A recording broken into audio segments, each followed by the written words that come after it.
오늘 우리가 읽은 본문은 잔치에 대해서 이야기하고 있습니다. 여러분, 예수 믿는 사람들의 삶은 잔치가 되어야 합니다. 늘 기쁘고 행복해야 합니다. 혼자 고독하게 있는 것이 아니고 늘 사람들이 북적거리는 잔치가 되어야 합니다. 예수님을 위해서 잔치하고 있는 이 향유 냄새가 가득한 이 집, 마태복음 26장에 보면 이 집은 납병 환자 시몬의 집입니다. 그 당시에 납병 환자는 사람들과 접촉을 할 수 없었습니다. 그래서 이 사람은 납병 환자였다가 예수님께서 고쳐주셔서 낫게 되어진 사람이다 라고 우리가 추측할 수 있습니다. 그리고 이 잔치는 자기를 고쳐주신 주님을 위해서 납병 환자였던 이 시몬이 배설한 잔치일 것입니다. 그 잔치에 시몬과 또 나사로, 마리아, 마르다, 그리고 예수님의 제자들, 또 동네 사람들이 많이 모여 있습니다. 오늘 본문을 통해서 우리는 예수님께 헌신한 네 가지 모델을 발견하게 되어지는데, 시몬, 그리고 나사로, 그리고 마리아, 마르다의 모습입니다. 사실 여기 모여 있는 사람들은 대단히 용기 있는 사람들입니다. 왜냐하면 예수님을 따르는 자는 출교하기로 이미 결의가 되었습니다. 12장 42절에 보면은 그러나 관리 중에도 그를 믿는 자가 많되 바리새인들 때문에 드러나게 말하지 못하니 이는 출교를 당할까 두려워함이라. 믿는 사람들이 드러나게 믿는다고 이야기하지 못합니다. 왜냐하면 출교를 당할까 두려워하는 것이죠. 이미 예수를 잡아 죽이려는 결의가 있었습니다. 또 예수님이 있는 곳을 알면은 고에서 잡게 해라 라는 명령이 이미 있었습니다.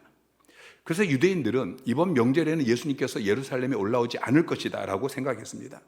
그런 상황 속에서 예수님을 위해서 드러내놓고 잔치를 베풀고 있는 것입니다. 여러분, 예수님이 원하는 사람은 이런 사람들입니다. 그냥 예수님을 믿는다고 입으로만 고백하고 찬양할 때만 고백하는 것이 아니고 교회에 왔다 갔다 하는 그런 사람이 아니라 조금만 손해 있어도, 조금만 어려움이 있어도 계집종 앞에서도 주님을 부인하는 그런 연약한 믿음의 사람이 아니라 두려움 없이 주님을 따르는, 주님을 위해서 내 목숨까지 내어놓을 수 있는 이 용기 있는 사람인 것이죠. 여러분 모두가 그런 용기 있는 믿음의 사람이 되시기를 주님 이름으로 축원합니다. 몇 년 전에 코로나가 심해지면서 전도소급을 열어야 되는데 제게 고민이 생겼어요. 코로나 팬데믹 상황 가운데 집에서 전도소급을 열면은 옆집에서 비난하고 항의하고 어려움이 있잖아요. 그래서 셀리더들을 불러놓고 무리하지 말아라, 전도서 그룹을 열 수 있는 환경이 되는 사람만 열어라, 안 열어도 된다, 그렇게 이야기했는데 그 전과 똑같이 전도서 그룹을 다 열었어요. 사회적 거리두기가 시작되어져서 8명까지밖에 못 모이고 6명, 나중에 2022년에는 4명까지밖에 모이지 못하게 되었어요. 평소에는 전도서 그룹에 4명, 5명 멤버가 VIP를 초청해서 전도서 그룹을 열었는데 4명까지밖에 모일 수가 없는 거예요. 그러니까 멤버들 3명이서 1명 초청해서 전도수급을 열었어요. 그리고 오후에 또다시 1명 초청하고, 그 다음날 또다시 1명 초청하고, 오후에 또 1명 초청하고 4번까지 그렇게 전도수급을 열었어요. 저는 이분들이 납병 환자 시몬의 집에 모여서 잔치를 베푼 이 용기 있는 사람들이라고 믿습니다. 그분들의 헌신으로 인해서 그때 수십 명의 사람들이 예수 믿고 구원받는 역사가 일어났습니다. 지난주에 또다시 전도서 그룹이 시작되었습니다. 이번에도 많은 분들이 자기 집을 오픈하고 또 리더로, 멤버로, 또 여러 가지 모양으로 헌신하며 20 몇 군데서 전도서 그룹이 시작이 되었습니다. 여러분, 때로는 전도서 그룹을 열면서 어려움이 닥칠 수 있습니다. 또 여러분, 시간과 물질을 헌신해야 합니다. 그러나 용기를 내시기 바랍니다. 납병 환자 시몬, 그는 자기 집을 오픈해서 잔치를 베풀었습니다. 여러분도 납병 환자 시몬처럼 예수님을 만나고 치유되고 회복되었다면, 여러분의 삶이 행복하다면 용기를 내어서 사람들을 초청하고 잔치를 베푸시기 바랍니다. 축복의 통로가 되세요. 회복, 행복에서 멈추지 마시고 축복의 사람까지, 회복, 행복, 축복의 사람이 되시기를 주님의 이름으로 축원합니다. 자, 마가복음 10장 29절부터 30절까지 말씀 시작. 나와 복음을 위하여 집이나 형제나 자매나 어머니나 아버지나 자식이나 전토를 벌인 자는 현세에 있어 집과 형제와 자매와 어머니와 자식과 전토를 100배나 받되 박해를 겸하여 받고 내세의 영생을 받지 못할 자가 없느니라. 자, 주님께서 말씀하셔요. 주님을 위해, 복음을 위해 집이나, 집부터 시작하죠. 버린 자는, 희생한 사람, 헌신한 사람은 현세에 100배나 받을 것이다 라고 말씀하고 있어요. 여러분 믿으시기 바랍니다. 주님을 위해서, 복음을 위해서 집을 오픈하고 그렇게 전도서구를 열 때에 100배의 축복을 받게 될 것입니다. 이번에도 전도서구를 여는 집마다 하나님께서 100배의 축복을 부어주시기를 주님의 이름으로 축원합니다. 멤버들에게도 100배는 못 되지만 60배, 적어도 30배는 하나님께서 복 주시기를 주님의 이름으로 축원합니다. 여러분, 교회는 잔치집이 돼야 돼요. 저희가 2004년, 2005년에 처음 전도를 할 때 부영 아파트 단지 그 앞에 있는 놀이터에서 매주 목요일 날 부침개 전도를 했어요. 눈이 오나 비가 오나 나가서 부침개 또 떡볶이 만들어서 전도를 하니까 만나는 사람들이 저에게 그렇게 이야기하는 거예요. 목사님, 하나교회는 날마다 잔치하십니까? 저는 일주일에 한 번 했는데 날마다 잔치한다고 그래요. 사람들이 너무 좋아하더라고요. 한여름 무더위로 목요 파라솔 전도 한 달 넘게 쉬었어요. 그러다가 지난주부터 다시 시작되었습니다. 여러분 시간 몰라서 잘 못 오고 계시죠? 매주 목요일 오전 10시부터 오후 4시까지 하루 종일 나오지 않아도 돼요. 여러분이 편한 시간에 오셔서 한 2시간 그렇게 전도하고 가시면 됩니다. 아무나 와도 돼요. 어렵지 않아요. 복음 전하는 거, 이것은 거기 있는 베테랑 몇 사람이 하면 돼요. 여러분 그거 안 하셔도 돼요. 여러분 오셔서 그냥 전도지 나눠주면서 인사만 하면 돼요. 안녕하세요, 하나교회에서 왔어요, 예수 믿으세요, 이거 여러분 다 하실 수 있죠? 그럼 그것만 하시면 돼요. 또 커피 내릴 수 있으면 커피 내리시고 또 차, 음료수 나눠주고 여러분 다 하실 수 있어요. 오셔서 함께 잔치하시기 바랍니다. 여러분 집에서도 잔치를 하세요. 셀 가족 모임으로 집집마다 모여서 모일 때마다 음식 차려놓고 그렇게 잔치를 베푸시는, 여러분 집집마다 향유 옥합 냄새가, 그 향기가 넘쳐나는 그런 가정 되시기를 주님의 이름으로 축원합니다. 자, 첫 번째 모델은 납병 환자 시몬이에요. 두 번째 모델은 마르다입니다. 자, 마르다는 몸으로 헌신했던 전형적인 모델이죠. 마르다는 언제나 집에서 일하는 사람이었어요. 마르다는 자기 집 부엌에서만 봉사한 것이 아니고 오늘 본문의 납병 환자 시몬의 집에서도 여전히 부엌에서 몸으로 봉사하고 있어요. 누가복음 10장에 보면은 마리아의 집에 예수님께서 오셨을 때 마리아는 말씀을 듣고 있었고 마르다는 많은 일을 하고 있었어요. 그때 주님께서 마르다에게 이렇게 말씀하시죠. 자, 누가복음 10장 41절부터 시작. 내가 많은 일로 염려하고 근심하나 몇 가지만 하든지 혹은 한 가지만이라도 족하니라.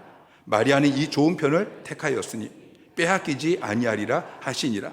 여러분 이 말씀을 잘못 오해하면 안 돼요. 이 말씀은 일을 하지 말라는 이야기가 아니에요. 많은 일 때문에 염려하거나 근심하지 말라는 말씀인 것이죠. 그리고 일보다 말씀이 더 중요하다. 먼저 말씀을 들어야 된다. 먼저 은혜 받아야 된다. 하나님 앞에 나와서 먼저 예배하고 은혜 받고 치유되고 회복되고 일어나서 힘을 얻고 그 다음에 일을 해야 된다라는 말씀이에요. 순서가 중요하다는 것이죠. 일이 먼저가 아니고 예배가 먼저다라는 말씀이에요. 그러나 일도 중요한 거예요. 여러분이 하나님 앞에 나아가서 기도하고 예배하고 힘을 얻고 일어섰으면 이제는 봉사를 해야 되는 거예요. 오늘 본문에서도 잔치를 베풀어 놨는데 일할 사람이 없으면 낭패인 것이죠. 마르다는 몸으로 봉사하는 일을 하고 있습니다. 여러분이 마르다처럼 몸으로 봉사하는 사람이 되시기를 주님의 이름으로 축원합니다. 요즘 한국 교회를 보면은 교회가 크든지 작든지 봉사할 사람이 없어요. 식사 준비할 몇 사람이면 식사를 준비할 수 있는데 그 식사 준비할 몇 사람이 없어서 교회가 행사를 못 한다고 그래요. 근데 우리 교회는 마르다가 많이 있습니다. 우리 교회가 비전 있고 소망이 있는 것은 몸으로 봉사하는 사람들이 많이 있기 때문인 것이죠. 주일 예배가 축제 예배가 되기 위해서, 잔치가 되기 위해서 많은 분들이 토요일 날부터 오셔서 구석구석 청소하고 또 주일 아침이면은 차량 봉사하고 안내하고 여러 가지 모양으로 봉사하고 있어요. 주일마다 점심 식사 시간이 잔치가 되기 위해서 토요일 날 하루 종일 식사 준비하고 주일날 아침에 또 오셔서 부엌에서 그렇게 몸으로 봉사하고 있어요. 우리 교회는 손님들이 많이 오고 있습니다. 특별히 목회자들, 선교사님들이 많이 찾아오는데, 왜냐하면 우리 교회 비전이 회복의 은혜를 누리는 공동체를 세우는 것이기 때문이에요. 특별히 목회자들을 회복시키고 선교사들을 회복시키는 것이, 그것이 우리 교회 비전이기 때문이에요. 지난달에도 또 이번 달에도 계속해서 목회자 집중 세미나가 있었어요. 근데 그분들이 멀리서, 서울에서 멀리서 오시면서 새벽부터 목포를 생각을 하니까 새벽 3시부터 가슴이 설렜다, 그렇게 고백해요. 말씀에 은혜 받을 것, 이것도 기대가 되어지지만 음식이 기대가 된다고. 식사가 기대가 되어진다. 식사 시간이 잔치예요. 식사를 통해서 그분들이 힐링이 되어져요. 치유가 되고 회복이 되고 충전이 되어지고. 자, 히브리서 13장 2절 말씀 시작. 손님 대접하기를 잊지 말라. 이로써 부지 중에 천사들을 대접한 이들이 있었느니라. 자, 아브라함은 지나가는 나그네를 붙잡고 집으로 영접해서 잔치를 베풀었어요. 고운 가루 세스하면은 13kg예요. 여러분, 밀가루 13kg 한번 생각해 보세요. 수십 명이 먹을 수 있는 그런 많은 양의 빵을 구웠어요. 그리고 기름지고 좋은 송아지를 잡아가지고 요리하고, 그래서 잔치를 베풀었어요. 그런데 나그네, 그냥 지나가는 나그네인 줄 알았는데 천사였어요. 그리고 내년 이맘때 아들을 낳을 것이다, 축복을 받게 되어지죠. 조카 롯이 소돔성에서 구원을 받게 되어져요. 하나님께서는 이 일을 언급하면서 손님 대접하기를 잊지 말라라고 말씀하셔요. 손님 대접하기를 잊지 말라. 이로써 부지 중에 천사들을 대접한 이들이 있었느니라. 여러분, 손님 대접하는 사람을 하나님 기뻐하셔요. 손님 대접하는 가정을, 교회를 하나님 기뻐하셔요. 축복하셔요. 여러분, 우리 교회는 할 일이 많습니다. 또 더 많은 일을 감당하는 교회가 되어야 합니다. 여러분들이 구석구석에서 마르다처럼 몸으로 봉사하는 성도들이 되시기를 주님의 이름으로 축원합니다. 세 번째 모델은 나사로예요. 자, 11절 말씀을 보면은 나사로 때문에 많은 유대인이 가서 예수를 믿음이로라 그랬어요. 여러분, 나사로는 누구를 찾아가서 예수 믿으라고 입으로 전도하지 않았어요. 나사로는 전도지 하루에 50장씩 그렇게 돌리지 않았어요. 그냥 죽었다가 살아났어요. 근데 죽었다 살아난 이 나사로를 보고서 많은 사람들이 예수를 믿게 되었어요. 여러분, 전도를 하고 싶은데 전도를 잘 못하시나요? 여러분, 전도를 쉽게 하는 방법을 가르쳐 드릴게요. 죽었다가 살아나시면 됩니다. 그러면 여러분 가족들, 여러분 이웃들, 여러분 친구들, 여러분 아는 사람들은 다 여러분이 죽었는데 살아났어요. 다 교회에 나오게 되어 있습니다. 죽었다가 살아나는 게 힘드시면은 여러분, 예수 믿고 변화된 삶을 사세요. 예수 믿기 전의 삶과 예수 믿은 후의 삶이 완전히 달라지는, 마치 죽었다 다시 살아난 것처럼 그렇게 여러분의 삶이 달라졌을 때 여러분의 가족들이, 여러분의 이웃들이, 여러분 아는 사람들이 다 교회에 나올 수밖에 없는 것입니다. 여러분, 세상 사람들은 입으로 전하는 복음보다도 삶으로 전하는 복음을 더 원합니다. 여러분, 종이 전도지보다 더 중요한 게 여러분 얼굴 전도지예요. 얼굴 전도지 활짝 펴시기 바랍니다. 복음을 누려야 돼요. 예수 믿고 변화된 삶을 사셔야 돼요. 예수 믿고 나서 너무 행복한 삶을 여러분이 사는 것을 여러분 주위 사람들이 봐야 돼요. 여러분 주위 사람들에게 빛과 소금의 삶을 사시기를 주님의 이름으로 축원합니다. 여러분은 지지난주에 말씀을 드린 것처럼 하나님의 형상대로 창조되었어요. 여러분 안에 있는 하나님의 형상이 회복되어야 됩니다. 여러분을 클릭하면은 하나님의 모습이 드러나야 돼요. 하나님의 살아계심이 여러분을 통해서 나타나야 되고, 하나님의 영광이, 하나님의 능력이, 하나님의 거룩하심이, 하나님의 사랑이 여러분을 통해서 드러나야 돼요. 사도행전 16장 31절에 주 예수를 믿으라. 그리하면 너와 내 집이 구원을 받으리라. 그렇게 말씀하고 있어요. 여러분 예수를 제대로 믿으면 여러분의 삶이 변화되게 되어 있어요. 그러면 여러분만 구원받는 것이 아니고 여러분 집이, 여러분 가족들이, 여러분 친구들이, 여러분 이웃들이 구원받게 되어 있습니다. 여러분이 예수 믿고 삶이 변해요. 여러분이 예수 믿고 삶이 행복한 삶으로 변화되어져요. 여러분이 한 학교를 나가더니 삶이 변해요. 그러면 여러분 가족에게, 여러분 이웃에게, 여러분 친구에게 여러분이 전도지 나눠주지 않아도 너 다니는 교회 나도 좀 가보자. 여러분, 우리 교회는 이렇게 전도돼서 오신 분들이 많이 있습니다. 어떤 분들은 삶이 너무 많이 변한 걸 보고서 교회는 가고 싶은데 너 다니는 교회는 안 갈란다 그래요. 겁나니까. 이 사람처럼 변화되는 게 겁이 나는 거예요. 그런데 또 얼마 지나지 않아서 나와요. 그리고 그 사람도 변해요. 어떤 분은 교회 나온 지 얼마 안 됐는데 친구를 전도했어요. 그래서 기특해서 아니 어떻게 전도를 다 했어? 그랬더니 그분 하는 이야기가 나는 데려오고 싶지 않았는데 지가 따라왔어요. 지가 따라왔대요. 자, 마태복음 5장 14절 말씀 또 16절 말씀 시작. 너희는 세상의 빛이라. 산 위에 있는 동네가 숨겨지지 못할 것이요 이같이 너희 빛이 사람 앞에 비추게 하여 그들로 너희 착한 행실을 보고 하늘에 계신 너희 아버지께 영광을 돌리게 하라. 여러분은 세상의 빛입니다. 여러분의 빛이 사람에게 비치게 해야 돼요. 그래서 여러분의 착한 행실, 변화된 그 모습을 보고 하나님께 영광을 돌리게, 하나님께 나아오게 해야 하는 것입니다. 예수 믿는 사람은 세상에서 사는 삶 그 자체가 빛이 돼야 돼요. 세상에 사는 삶 자체가 간증이 돼야 돼요. 전도가 돼야 돼요. 여러분의 삶이 나사로처럼 간증이 많은 삶 되시기를 주님의 이름으로 축원합니다. 마지막 모델은 마리아예요. 자, 오늘 우리가 요한복음을 읽었는데 마태복음 26장 또 마가복음 14장에도 똑같은 사건을 기록하고 있어요.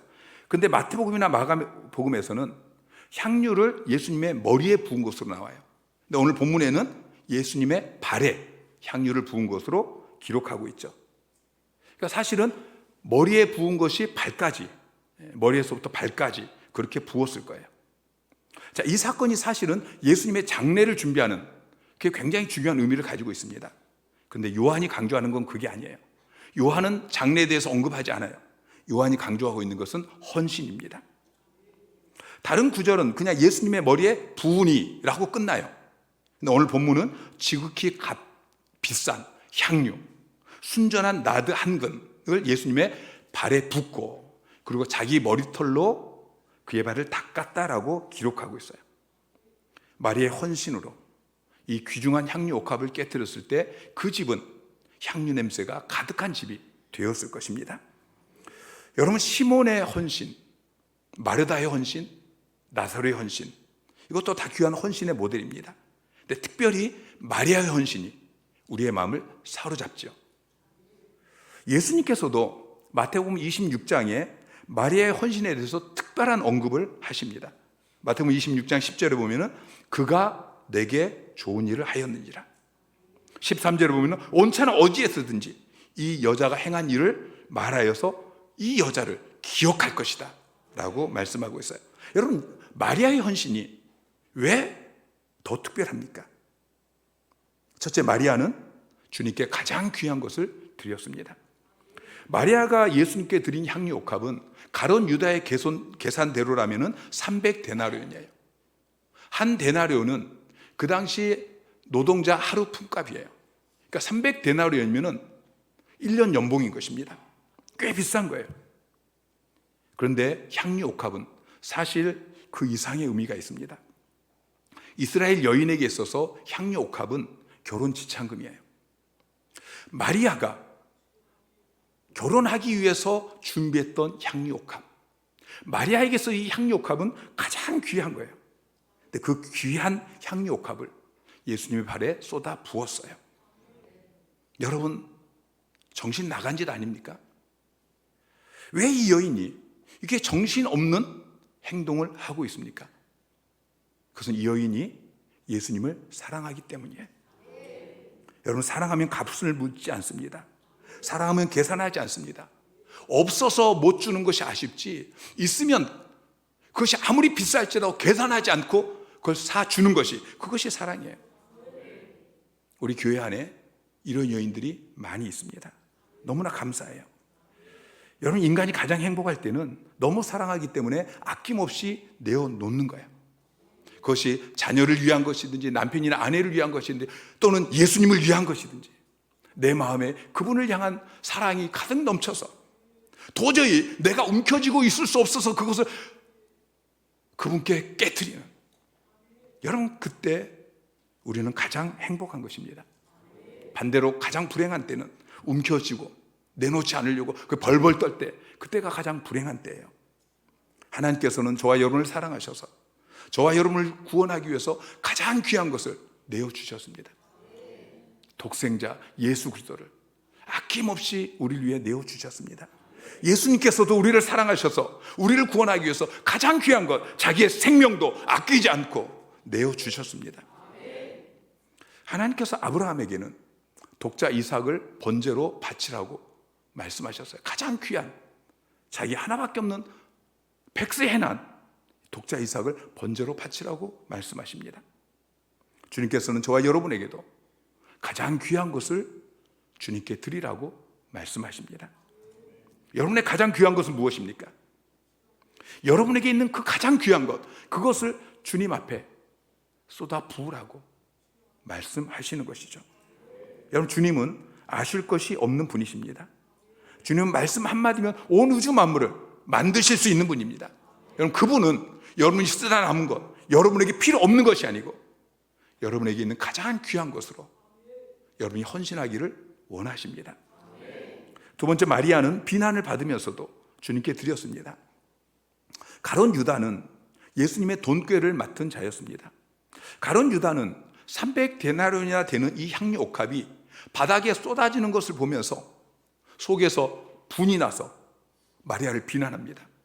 5절에 이 향유를 어찌하여 300데나리온에 팔아 가난한 자들에게 주지 아니하였느냐. 그런데 가룟 유다의 본심은 가난한 자를 구제하는, 그것이 그의 본심이 아니었어요. 6절에 보면은 요한은 그를 도둑이라고 표현하고 있어요. 아마도 한몫 잡을 기회를 놓쳐서 그것이 마음에 분했던 것 같아요.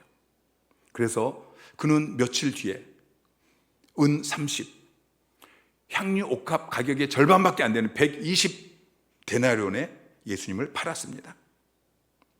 근데 마리아는 가룟 유다가 또 제자들이 무슨 비난을 하든지 아랑곳 하지 않고 그것을 주님께 드렸습니다. 세상 사람들은 우리가 주님께 헌신할 때 우리를 비난합니다. 심지어는 교회 안에서조차도 우리의 헌신을 비난하곤 하죠. 지금 엘리엇과 4명의 친구 선교사들이 아우카 부족에게 복음을 전하다가 복음을 제대로 전하지도 못하고 원주민들의 창에 찔려서 순교했습니다. 그때 라이프라는 잡지가 이 사건을 10페이지에 달하는 긴 특집 기사로 다루었습니다. 그 기사의 제목이 이것이 무슨 낭비인가 였습니다. 이것이 무슨 낭비인가. 아우카 부족은 수백 년 동안 외부인들을 죽여왔습니다. 근데 그 사실을 알고 그곳에서 복음을 전하지도 못하고 그렇게 순교한 이 5명의 선교사들을 향해서 세상은 불필요한 낭비다, 그렇게 비난했습니다. 그때 20대 초반이었던 짐 엘리엇의 아내 엘리자베스가 기자들에게 이렇게 이야기했습니다. 낭비라니요, 왜 그렇게 말씀하십니까? 나의 남편은 어릴 때부터 이 순간을 위해 준비했던 사람입니다. 내 남편은 이제야 그 꿈을 이루었습니다. 다시는 내 남편의 죽음을 낭비라고 말씀하지 마십시오. 여러분, 때로는 우리가 거룩한 낭비를 해야 합니다. 사람들은 우리가 예배를 드리는 이 시간이 아깝다고 비난합니다. 그 시간에 돈 벌어야지. 일요일이라도 쉬고 여가를 누려야지. 마르바 던이라는 미국 학자가 쓴 예배에 대한 책이 있습니다. 고귀한 시간 낭비, 예배. 고귀한 시간 낭비, 예배. 그 책의 핵심은 예배는 시간 낭비다. 그런데 고귀한 시간 낭비이다. 왜 고귀한 시간 낭비냐면은 예배 속에서 우리는 우주의 왕이신 하나님의 찬란한 영광의 빛에 빠져들기 때문입니다. 예배드리는 시간에 우리는 우리의 시간을 벗어나서 하나님의 영원하신 시간, 영광의 시간에 드러나기 때문입니다.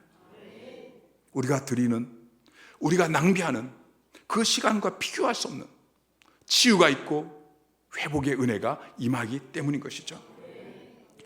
솔로몬이 1000번제를 드릴 때에 소와 양을 1000마리를 죽였습니다. 엄청난 낭비를 했다고 주님께서 진노하셨습니까? 그렇지 않습니다. 오히려 기뻐하시면서 내가 너에게 무엇을 줄고 내게 구하여라, 그리고 하나님께서는 솔로몬이 구한 지혜뿐만 아니라 부귀와 영화와 장수까지도 부어주셨습니다. 신명기 24장 19절 말씀, 자, 시작. 내가 밭에서 곡식을 벨 때에 그 한 뭇을 밭에 잊어버렸거든. 다시 가서 가져오지 말고 나그네와 고아와 과부를 위하여 남겨두라. 그리하면 내 하나님 여호와께서 내 손으로 하는 모든 일에 복을 내리리라. 자, 곡식을 베다가 한 뭇을 그냥 잊어버리고 밭에 놔뒀어요. 근데 그것을 남겨두라고 이야기해요. 나그네를 위해서, 고아와 과부를 위해서 그것을 남겨두라. 여러분, 그 한 뭇을 남겨두는 건 낭비잖아요.